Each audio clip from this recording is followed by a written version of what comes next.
还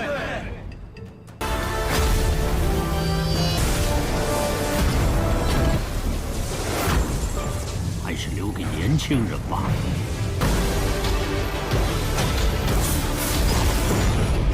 东西，紫光若同杀我族长老，还为庞家切入你等污蔑。Halo guys, welcome back to Kobe Movie. Dan kita melanjutkan Abang Syahau ya guys ya. Sebelumnya Mimin ucapkan selamat Hari Raya Idul Fitri. Selamat bagi mereka yang merayakan. Mohon maaf lahir dan batin kalau Mimin ada salah atau ada salah ngomong atau apapun itu. Mimin mau maaf, oke? Jangan lupa kasih Mimin THR ya. Hahaha, canda guys. Oke, hari ini kita masuk ke part 258 Perfect World. Yang bakal seru banget karena Syahau itu bakal berurusan dengan orang-orang kuat. Dia juga nanti bakal mendapatkan sebuah harta dari langit yang diperebutkan oleh semua orang nanti. Apakah harta itu guys? So maka dari itu juga kita masuk ke intro ya guys. Hehehe. Kemarin Lord kita Syahau mengatakan kalau di atas masih ada dunia khusus lagi. Yang ternyata di atas sana terdapat yang namanya kolam petir. Dulu Syahau mengalami kesesaran surgawi, dia juga menemukan kolam petir di atas langit guys. Tapi yang kali ini lebih mengerikan. Maka dia gunakanlah tubuh raksasanya, dia mengangkat kolam petir itu sekuat tenaga. Dalam proses itu, sang petir terus menyambar ke tubuhnya. Sembari menahan rasa sakit, Syahau juga terus mengangkatnya guys. Bahkan dia perkuat dengan kekuatan Kun Peng Welrock. Sungguh luar biasa. Orang-orang di bawah membicarakannya. Xiao Tian menyuruhnya buat mendapatkan cairan petir yang ada di kolam beberapa botol. Karena cairan itu super langka. Tapi Syahau nggak puas guys kalau cuma diisi beberapa botol doang. Dia malah pengen semuanya termasuk kolam petir itu sendiri.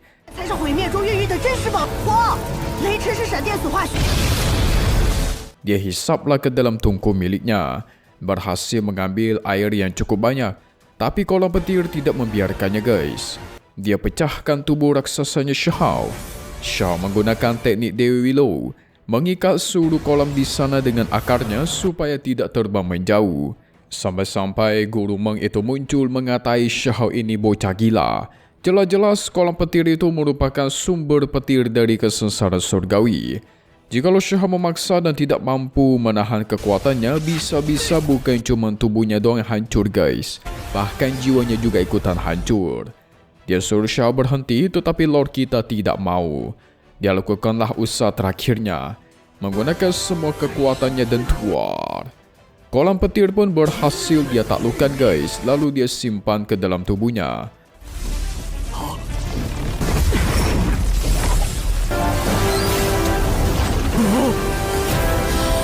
Tapi langit tidak diam begitu saja. Sang langit mengirimkan petir super dahsyatnya ke tubuh Syahau. Saking dahsyatnya Syahau terluka parah, itu sampai jantungnya berdegup kencang guys. Organ-organnya pun jadi terluka. Di atas muncullah platform eksekusi langit yang ingin menghukum Syahau gara-gara dia sudah melanggar aturan langit, yaitu mencuri kolam petir. Semua orang menyarankan agar dia kembalikan saja kolam petir itu supaya aman. Tapi Syahau tidak mau guys, karena dia tahu kalau dia bisa melewati ujian ini, maka dia bakal benar-benar bisa menguasai kolam petir sepenuhnya. Syahau lawan platform eksekusi dengan Welrock, ditambah semacam harta khusus yang mengirimkan si platform eksekusi kembali ke langit. Tetapi si platform eksekusi nggak jadi kembali guys, nggak masuk ke dalam retakan ruang.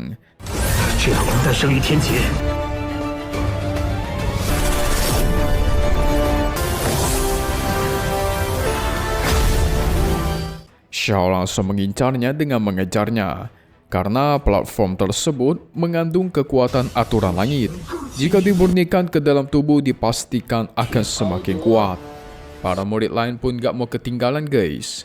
Tapi gak lama dari itu, muncullah para tetua dari berbagai klan. Sosok nenek yang bernama Nyonya Wei. Dia gak terima tindakan Syahau yang mengambil kolam petir yang suci secara paksa. Itu sama saja melanggar aturan dan harus dihukum. Tapi ada tetua yang bernama Tuoku, dia malah memuji bakatnya Syahau. Dan kita balik lagi ke tempat Lord kita yang lagi sibuk mengejar platform eksekusi. Sulitnya bukan main, gak ada yang bisa mendapatkannya. Tiba-tiba platform itu bersembunyi ke atas awan, lalu menyala di atas langit dengan begitu terang. Itu berarti dia menciptakan kehendak dan kesadarannya sendiri guys. Dan menjadi harta yang sangat langka manfaatnya. Kalau sebuah harta bisa kabur dan bisa pergi kemana aja, itu namanya harta tersebut membangkitkan kesadarannya sendiri.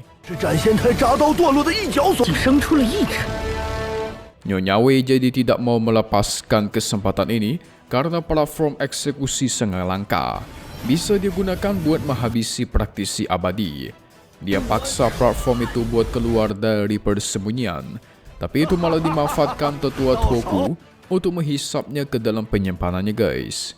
Tiba-tiba penyimpanannya terjadi goncangan yang besar. Platform eksekusi melawan lalu dia meloloskan diri dari penyimpanan tersebut. Segala cara mereka mencoba menghentikan harta platform ini tetapi terus gagal total guys.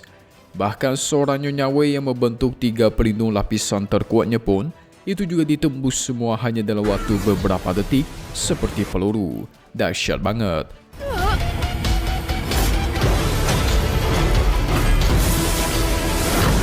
Tapi tiba-tiba muncullah tangan raksasa dari atas langit yang siap menangkap harta tersebut.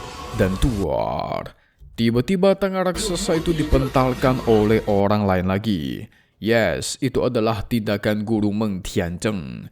Dia menghentikan serangan dari si tangan raksasa dan mengatakan, cuma sebuah harta kecil doang, tidak layak buat kalian dan untuk kita. Jadi mending kasih saja kepada generasi muda. Tangan raksasa pun memilih menghilang dan mundur guys. Akhirnya platform eksekusi jatuh ke tangannya Shahao. Mantap. Dapat harta baru untuk memperkuat diri nih guys. Ketika Shahao turun, Nyonya Wei menawarkan pengen membeli kolam petirnya Shahao. Dia bersedia memberikan bahan-bahan ramuan paling langka bahkan paling istimewa. Dan tentu Shahao diperbolehkan memilih harta apa saja yang dia suka di klannya. Tapi Shahao tolak guys. Tetua Toku sampai meledek tindakan Nyonya Wei yang sangat boros. Menawarkan semuanya. Bisa-bisa keluarga Wei bangkrut kata dia. Semua tetua di sana menawarkan apa saja yang mereka miliki. Pada intinya mereka tuh tawarkan barang-barang atau kesempatan mahal yang ada di sekte mereka sendiri. Sampai akhirnya Shahao menjawab kalau dia suka makan daging. Sangat kebetulan di keluarga Wang ada 5 daging naga yang sangat enak. Siapapun yang bisa menawarkan dan mendapatkan daging itu kepada dia, maka akan dia kasih kolam petir.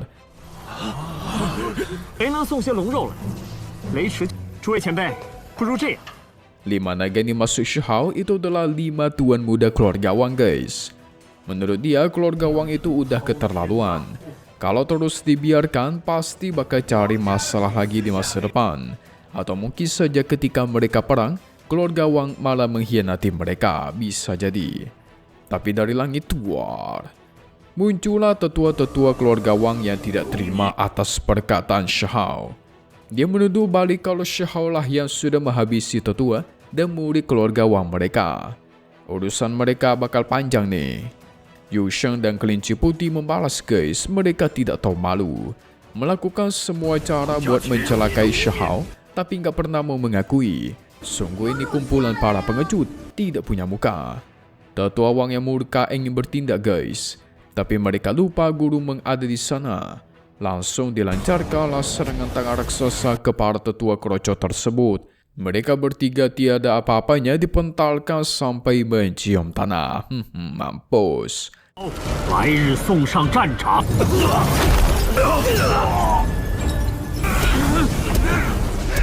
Tapi tindakan Guru Meng tidak disukai oleh sosok kuat yang tinggal di kota kecil keluarga Wang. Peng Tianzheng membalasnya dong. Membalas serangannya dengan memunculkan tapak Buddha raksasa dari atas langit. Itu membuat pelindung kota mereka tidak mampu bertahan guys. Sampai-sampai mereka harus mengaktifkan formasi kota super untuk menahan serangan ini. Tapi tiba-tiba muncul semacam jalan teleportasi di depan Guru Meng Tianzheng. Dan dari dalamnya ada suara orang yang mengatakan, "Guru Meng, tenanglah, datang dan masuk ke sini kita minum-minum. Kita ngobrol beberapa masalah," katanya. Dari situlah Guru Meng berhenti menyerang dan memaafkan para kerocok luar gawang yang tidak tahu diri. 也罢，今日怒还请前来。 Sebelum pergi, dia berikan segel ke kolam petirnya Shahao supaya platform eksekusinya tuh nggak bisa kabur dari sana, guys. Sampai tiba waktu Shahao bisa memurnikannya. Tapi ada yang aneh dengan kolam petir ini. Ketika Nyonya Wei lihat lebih seksama, ternyata ada 3 anak naga sejati di dalamnya, guys. Wow, jangan-jangan kolam ini merupakan sarang si naga. Shao berpikir, daripada kolam ini digunakan buat senjata menyerang, mungkin lebih bagus dimurnikan ke tubuhnya saja. Pasti hasilnya itu luar biasa. Buat mengetahui lebih dalam soal sarang naga di kolam petir itu, mereka pun sepakat untuk mencari tahu lagi nanti. Ya, menunggu Guru Meng kembali, guys. Nanti bakal mereka tanya kepada Guru Meng, sehingga mereka pun bubar dari sana. 是真龙巢，尚不可知。得此威能，必定不可想象。 Singkat cerita, mereka pun berkumpul di aula besar. Shao mengeluarkan tungku penyimpanan cairan petir. Dia sebarkan cairan petir itu ke gelas-gelas orang di sana sebagai rasa terima kasihnya kepada mereka semua yang sudah sangat membantu dan berjuang dalam melawan para musuh. Mereka bersulan dan segera meminum cairan petir.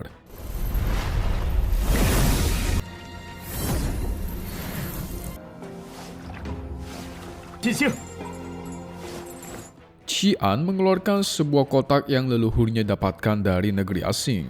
Isinya tuh berupa batu misterius. Batu apa ini? Batu ini secara tidak sengaja ditemukan di makam kuno dunia asing. Esensi dari batu ini kalau diserap sedikit aja, itu bisa mempercepat kultivasi 2 kali lipat.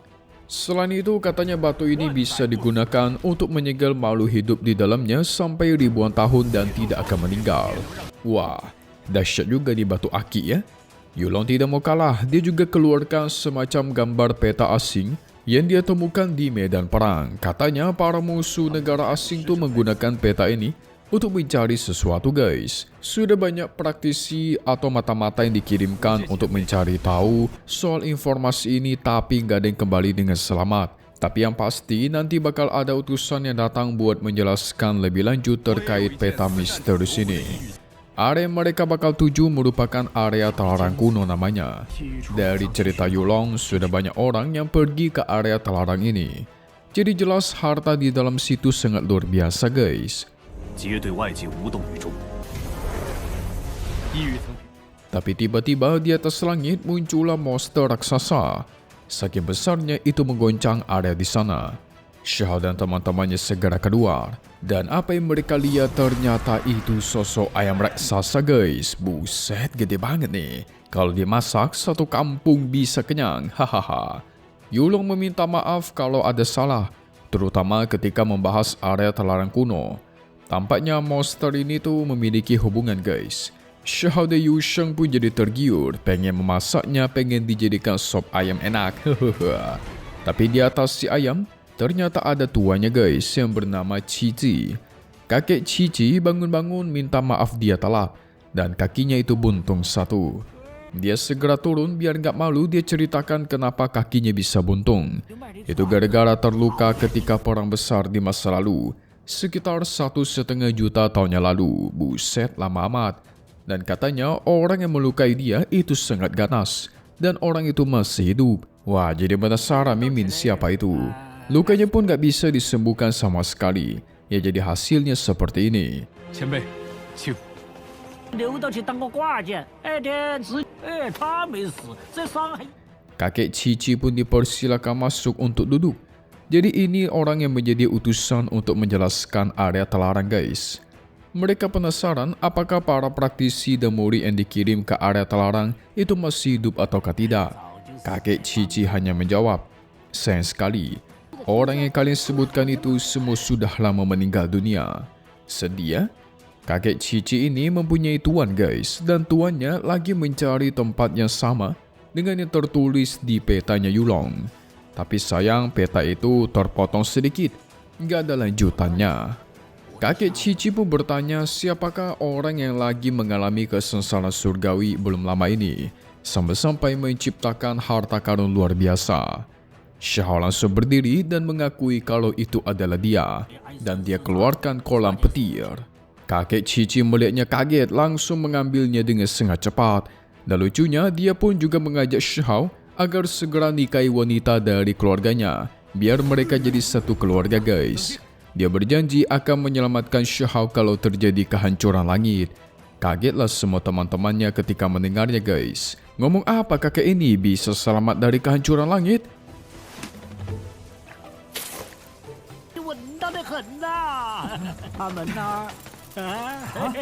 Xiao pengen tahu dari klan Daras mana sang kakek tetapi dia tidak mau jawab. Malah sibuk mengajak Xiahao buat jadi bagian keluarga mereka saja. Pasti dikasih banyak keuntungan dan disukai tuanya nanti. Yu Shang maju juga memperkenalkan diri dan bakatnya guys.